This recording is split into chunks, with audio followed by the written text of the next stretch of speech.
Bom dia a todos, que a paz, que o amor de Jesus esteja aqui, entre nós. Hoje nós vamos refletir um pouquinho sobre o capítulo 12 do Evangelho segundo o Espiritismo. E o título que Allan Kardec deu para esse capítulo é Amai os vossos inimigos. E para nós começarmos a entender a abordagem de Allan Kardec e dos amigos espirituais a respeito desse tema, eu gostaria de comentar algumas palavras do Espírito Augusto, que ele traz numa mensagem que foi recebida na nossa casa, que consta em um livro que se chama Sublime Convite, na psicografia do Clayton Levi. Nessa mensagem, ele fala para a gente assim, olha, que a mensagem que Jesus trouxe para o nosso mundo, ela tem uma essência transformadora. E todas as pessoas que compreenderam a sua mensagem, elas experimentaram profundas transformações interiores e deixaram para trás velhos conceitos de vida. E aí ele dá alguns exemplos. Então ele lembra Pedro, o pescador. Ele lembra Mateus, o coletor de impostos, que quando Jesus o convida para segui-lo, ele larga tudo e vai. Ele lembra de Maria de Magdala, que era assediada por espíritos inferiores, sofria muito, mas que na hora que ela muda a conduta, ela melhora e ela passa a seguir a Jesus. E lembra e cita muitos outros personagens que mudaram a sua maneira de agir e ao conhecerem, ao entrarem em contato com as palavras transformadoras e libertadoras do Cristo. Então veja, a tarefa de Jesus é a de transformar os padrões morais da sociedade. E por que nós estamos falando disso? Porque nesse capítulo, Allan Kardec, ele seleciona uma passagem do Evangelho de Mateus, para trazer a reflexão desse tema. E é uma passagem muito interessante porque vai mostrar, vai nos levar a pensar nessa transformação dos padrões morais. E essa passagem, pessoal, só para a gente se localizar, né, se entender o momento, é um momento quando aquele povo israelita, o povo do qual Jesus descendia, vivia ali naquela localidade, que era a Palestina Antiga, sob o domínio dos romanos. Os romanos que o povo israelita odiava, né? E então Jesus vai dizer assim, explicando para eles: tendes ouvido o que foi dito, amarás ao teu próximo e aborrecerás ao teu inimigo. Mas eu vos digo, amai os vossos inimigos, fazei bem aos que vos odeiam, e orai pelos que vos perseguem e caluniam, para serdes filhos do vosso Pai que está nos céus, o qual faz nascer o seu sol sobre bons e maus, e vir chuva sobre justos e injustos. Porque se não amardes, senão aos que vos amam, que recompensa haveis de ter? Não fazem os publicanos também assim? E se saudardes somente aos vossos irmãos, que fazeis nisso de especial? Não fazem assim os gentios? Eu vos digo que se a vossa justiça não for maior e mais perfeita do que a dos escribas e fariseus, não entrareis no reino dos céus. Então, olha só, a gente ouve essas palavras de Jesus e talvez a gente pense assim, nossa, de todos os ensinamentos trazidos por Jesus, talvez esse seja o mais difícil, né? O mandamento aí mais difícil de ser seguido. Aliás, há pessoas que julgam ser impossível colocá-lo em prática, porque é muito mais fácil a gente amar quem nos ama, lógico, né? Do que amar aquele que abertamente procura nos prejudicar. Se ele tiver uma oportunidade, ele vai nos prejudicar. Mas apesar dessas dúvidas e dessas objeções, como nós dissemos no início, o mandamento de Jesus, ele vai nos desafiar. Nos desafiou no ontem e nos desafia hoje com urgência. Por isso que Allan Kardec, o organizador das ideias trazidas pelos Espíritos, traz essa reflexão nesse tema, nesse capítulo 12 do Evangelho segundo o Espiritismo.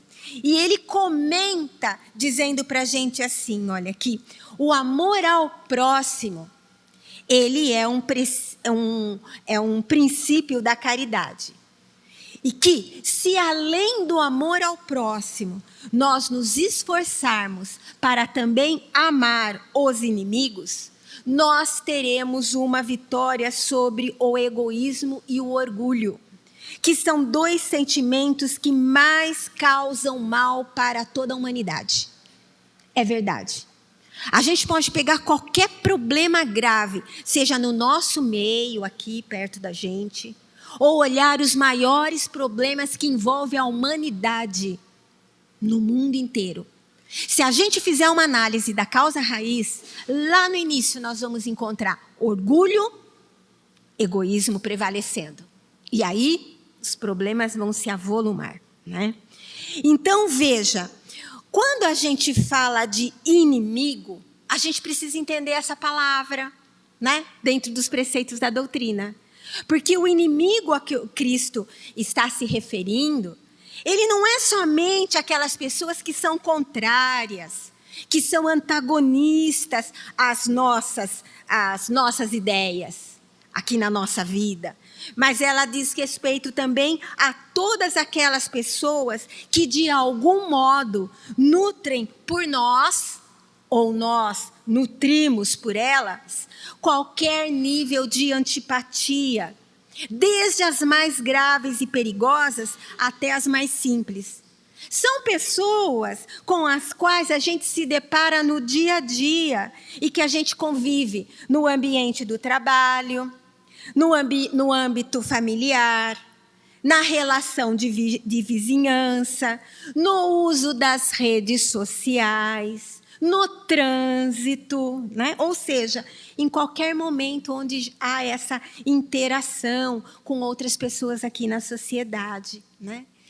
E aí eu trouxe uma colocação aqui, pessoal, feita por um grande líder dos movimentos contra a segregação racial nos Estados Unidos.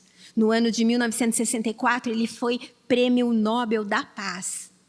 E essa pessoa é Martin Luther King Jr. Ele diz assim, olha para a gente, olha que interessante. Ele fala assim, apesar de algumas pessoas sustentarem a ideia de que a exortação de Jesus para que a gente ame os nossos inimigos pareça a se destinar àquele que é fraco, àquele que é covarde, e nunca àqueles que são corajosos e aos fortes, isso não é verdade, ele diz. Porque a violência, ela não resolveu e não resolve os problemas humanos. Os diversos problemas sociais demonstram que o ser humano moderno caminha ao longo de uma estrada semeada de ódios que fatalmente o conduzirão à destruição e à condenação. O mandamento para amarmos os nossos inimigos, diz ele, longe de ser um sonho utópico, é uma necessidade absoluta para podermos sobreviver. O amor pelos inimigos é a chave para a solução dos problemas do nosso mundo. Olha que interessante isso, gente. Isso, ele não é espírita. Ele é um cristão, né?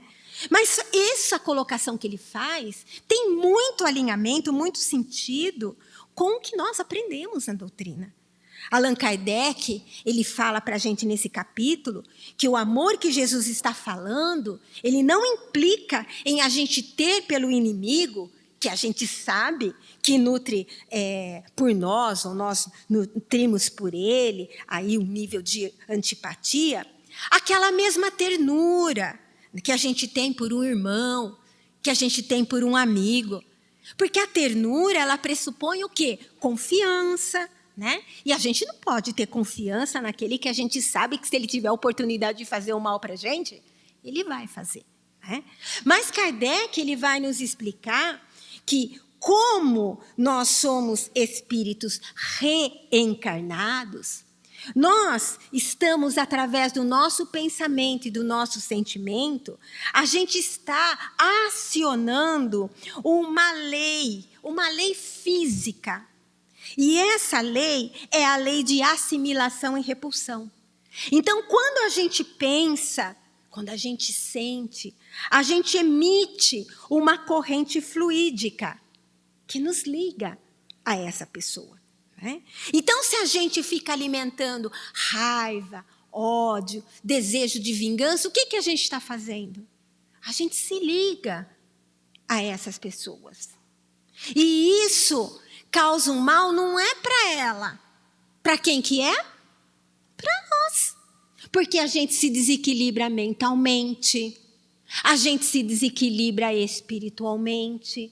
E o nosso espírito, pessoal, está ligado a esse corpo aqui.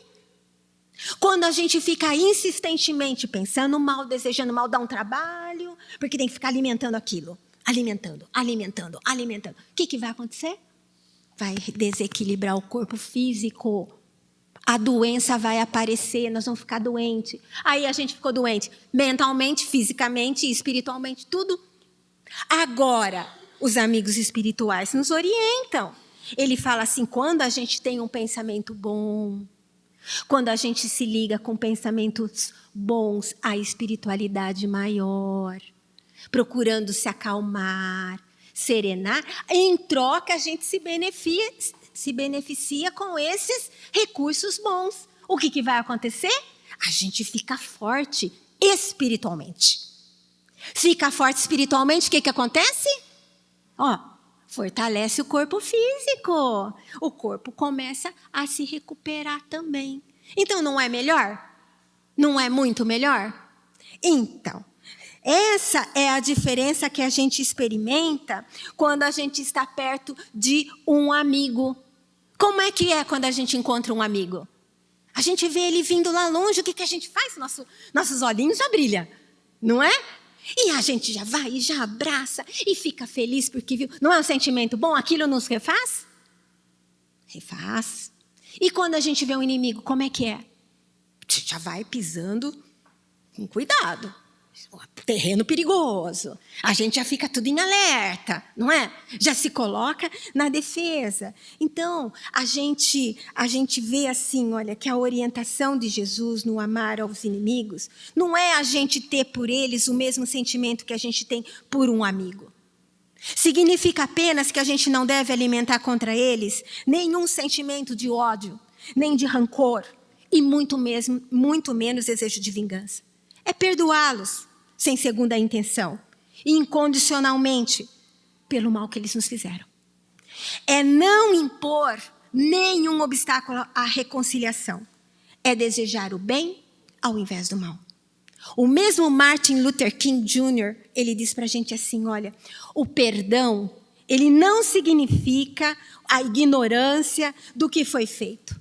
Significa que a má ação deixou de ser uma barreira entre as relações mútuas. O perdão, ele cria uma atmosfera necessária para recomeçar. Se a gente diz assim, eu te perdoo, mas eu não esqueço o que você fez para mim, essa frase ela não traduz a natureza real do perdão. Nunca ninguém de certo vai esquecer, né, o que de mal alguém fez para a gente, porque a gente foi ferido, né, a gente foi machucado profundamente. Mas quando a gente perdoa aquela má ação, a gente deixa de constituir ali um impedimento para estabelecer as relações. A gente convive, a gente vai pisar com cuidado naquele terreno. A gente não vai conseguir fazer ele ficar o amigo que a gente, né, que a gente tem. Mas a gente convive. A gente não faz o mal, consequentemente ele vai, né, ele também talvez ele não deixe de fazer todo o mal, mas ele já, né, também não vai ficar revidando, a gente consegue viver melhor. Tem uma passagem muito bonita num livro que se chama Paulo e Estevão, é um romance do Emmanuel, do espírito Emmanuel, na psicografia de Francisco Cândido Xavier, onde na primeira parte desse livro, ele conta a história de Estevão. Estevão, pessoal, ele era um israelita que quando conhece a história de Jesus, ele se converte ao cristianismo. E quando ele se converte ao cristianismo, ele começa a divulgar os ensinos de Jesus, né? A doutrina de Jesus. E quando ele começa a fazer isso, ele desperta o ódio de Saulo. Saulo, ele era um grande conhecedor das Escrituras e um defensor dos ensinos das leis de Moisés. Saulo, ao ver Estevão falando de Jesus, ele cria um ódio contra Estevão e vai fazer de Estevão um dos seus adversários. Ele ele conspira junto com os outros doutores da lei a morte de Estevão. Só que Saulo não sabe, mas Estevão, que ele quer tanto eliminar, é o irmão desaparecido de Abigail, que é a noiva dele. E ele condena Estevão à morte por apedrejamento e convida Abigail para ir assistir a execução. E ela vai. Quando começa ali a execução, Estevão calmo, tranquilo, confiante no Cristo, Abigail olha e reconhece o irmão. Manda Saulo parar a execução. Ele para, não entende muito bem, ele para, mas Estevão já está quase morto. Aí ela se aproxima de Estevão, né? E ali naqueles últimos momentos ela fala para ele que o seu perseguidor, Saulo, era o noivo dela, com quem ela ia se casar. Aí o Estevão, naqueles últimos momentos, fala para Abigail assim: que Cristo os abençoe. Eu não tenho no teu noivo um inimigo, tenho nele um irmão. Saulo deve ser bom e generoso, defendeu Moisés até o fim. Quando conhecer Jesus, servi-lo-á com o mesmo fervor. Ser para ele a companheira amorosa e fiel. E aí Estevão morre. Saulo, depois disso, vocês sabem, né? Ele vai se converter ao cristianismo, né? Depois de um tempo. Aí ele vai mudar o nome dele para Paulo, Paulo de Tarso. E se hoje, pessoal, nós temos o cristianismo aqui no nosso mundo, no nosso país, a gente deve muito ao trabalho que Paulo de Tarso fez, levando o cristianismo para várias partes do mundo. Então, Allan Kardec, ele fala assim, olha, que para as pessoas incrédulas, um adversário é alguém que perturba o nosso sossego e que faz com que as pessoas pensem que a melhor coisa que acontece é ele morrer, ele desencarnar, ele ir embora desse mundo.